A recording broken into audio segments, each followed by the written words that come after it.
Olá, meu amigo, minha amiga, muito obrigado por vocês estarem aqui no nosso Portal do José, iniciando mais uma semana nesse mês que está terminando, com muitos acontecimentos importantes e com muitos desdobramentos aí que mexem com a nossa realidade. Um dos principais acontecimentos tem sido a revelação da dimensão dos crimes cometidos pelo ex-presidente da República, o senhor Jair, e seus auxiliares mais próximos, que eu acho que a gente deveria começar a chamá-los não mais como auxiliares, mas como cúmplices, porque o conjunto de crimes é tão grande, é tão inaceitável, que não dá para a gente considerar que foram apenas administradores públicos. Quem atua para o crime é criminoso também. E quanto mais a sociedade tiver conhecimento daquilo que passou, mais a gente vai ajudar que essas situações não se repitam nunca mais. Infelizmente, os grandes veículos de comunicação, eles não deram o devido destaque a esses crimes ao tempo que eles aconteceram. E agora que o Jair já não está mais no poder, ele está sendo esmagado, como a gente sempre disse aqui. Quando ele fosse uma figura imprestável para mexer qualquer peça na estrutura real da economia, da administração pública, as situações todas que ele fez seriam expostas, seriam reveladas. E ele vai ser punido. Eu não tenho a menor dúvida que isso irá acontecer. A questão é quem irá ser punido também junto com ele. As raia-miúdas, as sardinhas, né, já começaram a sofrer as consequências. São esses que estão presos lá na colmeia, esses que estão presos na papuda, os que estão com tornozeleiras eletrônicas, os que tiveram bens confiscados, tiveram contas apreendidas e outros que estão aí para serem presos em função de uma série de ordens judiciais. Esses já entraram pelo cano. Sem falar em alguns outros também que estavam na internet ganhando dinheiro com o negacionismo e que agora também estão banidos e estão sendo responsabilizados também. Mas o andar de cima merece e tem que ser responsabilizado. E quanto mais a gente expuser essas situações, mais a gente contribui com essa finalidade. Hoje eu vou mostrar para vocês aqui algumas cenas que contrastam muito, né, a cobertura jornalística que nós vimos ontem, por exemplo, na Rede Globo de televisão, no Fantástico. Quem assistiu não dormiu direito, porque você fica num misto de revolta, né? Você fica indignado e você fica com esse sentimento que alguém precisa ser responsabilizado por aquilo que nós vimos, né? E existem situações positivas também que precisam ser ressaltadas, porque no meio dessa tragédia toda, existem pessoas que estão atuando para que ela não aconteça, ou tentaram fazer com que ela jamais acontecesse no nosso país. E elas nos inspiram também. Quanto mais a sociedade tiver conhecimento dessas injustiças, mais a gente vai despertar o nosso olhar para outras injustiças também, né? O Martin Luther King, ele tinha um pensamento que dizia que uma injustiça em algum lugar é uma injustiça em todo lugar. É alguma coisa assim, né? Mas isso mostra que nós não devemos ficar indiferentes a qualquer drama que aconteça em qualquer lugar. Bom, vou conversar com vocês sobre essas questões, vou mostrar aqui algumas imagens que são permitidas, né? Mas antes de mais nada, se você está chegando agora no nosso portal, quero convidar você a se inscrever. Você que é muito bem-vindo, conheça os nossos outros vídeos, compartilhe, dê seu joinha, mande seus comentários para cá, porque são formas de você participar dos temas políticos aqui no nosso país, dos debates, você ajuda outras pessoas também a ficarem conhecedoras dos principais acontecimentos do nosso país com um olhar diferente da grande mídia. Se puder, participe também dos nossos chats, das nossas conversas, que todos os dias eu abro aqui um pouquinho antes das 5 horas até 5h30, e se puder também, se inscreva no nosso clube de membros, que é uma forma adicional de você estar aqui conosco aqui no nosso portal, tá bom? Então vamos seguir em frente. Gente, algumas situações a gente ficou meio desacostumado, a gente fica vendo os escândalos, as situações se sucederem, e aí a gente vai colocando uma sobre a outra, né? Mas tem situações que a gente não pode deixar passar, não, porque elas são históricas e elas educam, né?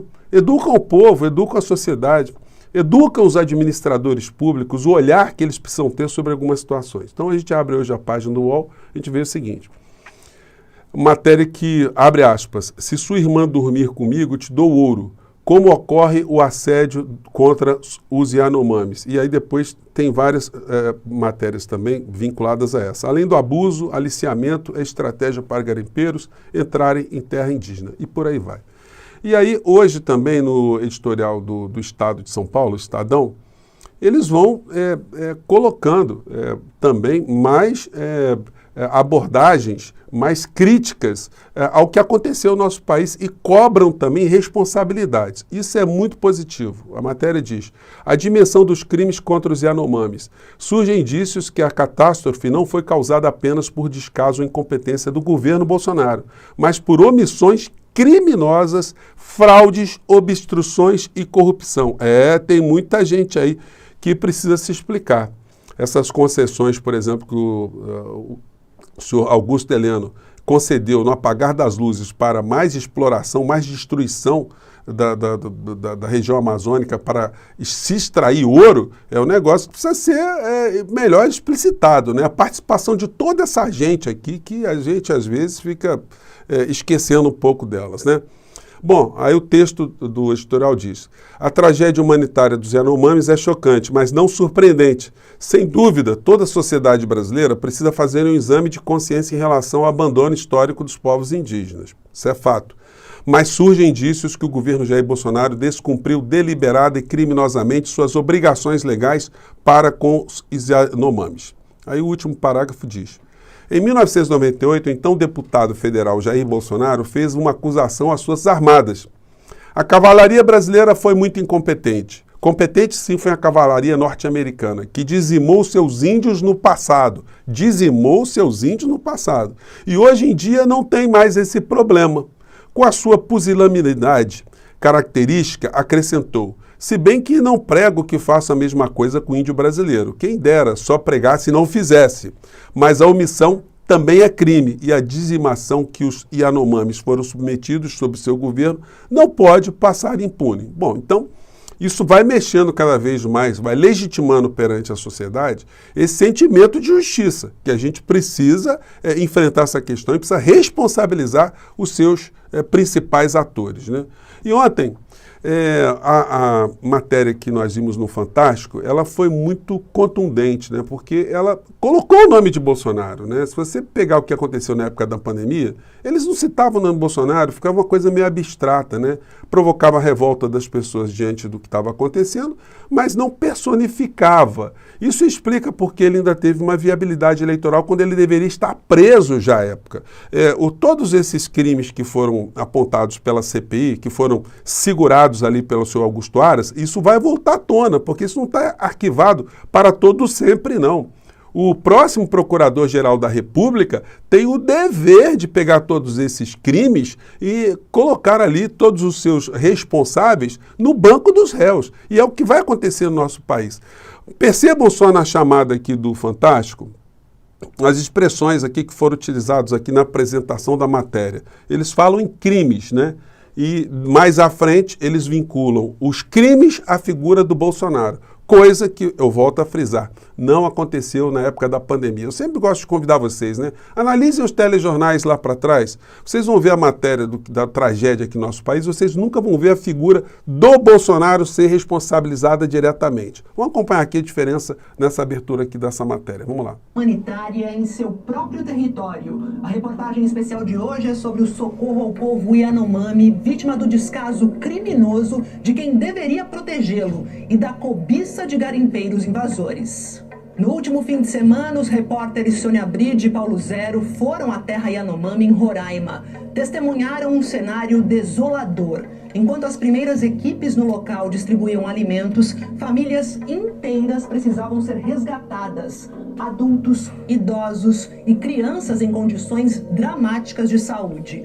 Malária, pneumonia, desnutrição, contaminação por mercúrio. A lista de doenças é extensa. Você vai ver como a maior terra indígena do Brasil chegou a essa situação de emergência. Quais são os planos para recuperar a região? E o que pode acontecer com os responsáveis pela violência contra os Yanomami? Bom, então a matéria segue, né? Eles usam a expressão crime, né?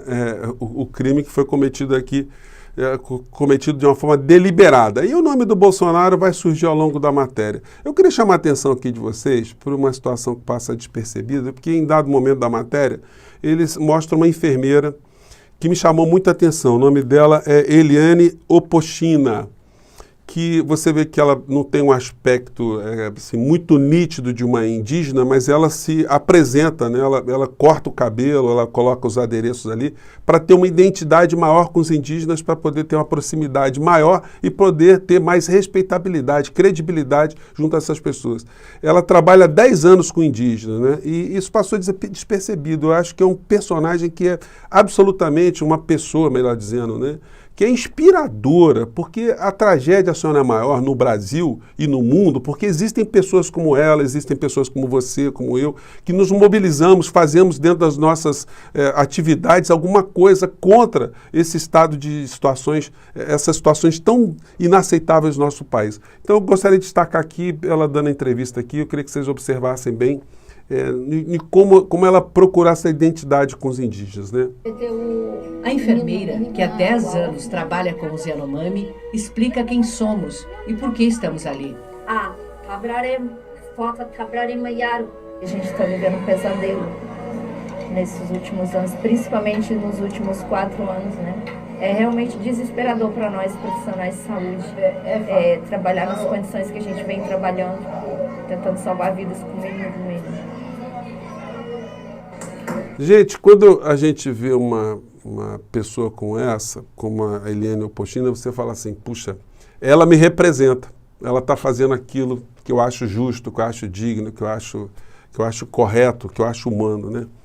Gente, e contrastando com as cenas pavorosas, ontem eu mostrei para vocês essa aqui, né? Essas crianças indígenas, olha a carinha delas, que coisa bonita. E elas estão assim, felizes no seu ambiente, porque não tem um garimpeiro, não tem, o Bolsonaro não chegou lá, Ricardo Salles não chegou lá, o general Heleno não chegou lá, o ex-general, o Mourão não chegou lá, a Damares não chegou lá. Então, eles se salvaram, porque se tivesse ali algum interesse desses grupos que esse governo assassino estava envolvido, estava apoiando, essas crianças também não estariam aqui nessa foto, elas estariam numa situação que nós estamos vendo aqui. Mais à frente, um outro ponto da matéria que me chamou a atenção foi desse líder indígena, né? Uma pessoa que já está assim, aculturada, né? Vamos dizer assim, e está atuando dentro de um organismo ali na região para tentar também minimizar os problemas com os seus irmãos, né? Mais próximos, os seus irmãos de sangue. Em dado momento, gente, teve muita cena ali de resgate, crianças esqueléticas saindo ao tempo todo ali, sendo colocadas no helicóptero, e ele ali sabendo, né, porque ele tem essa capacidade, indo para dentro da mata, pegar as pessoas e trazer para os helicópteros, as pessoas viajando ali, os indígenas viajando no helicóptero, uma situação para eles absolutamente enlouquecedora, uma situação muito, muito pesada, muito dura.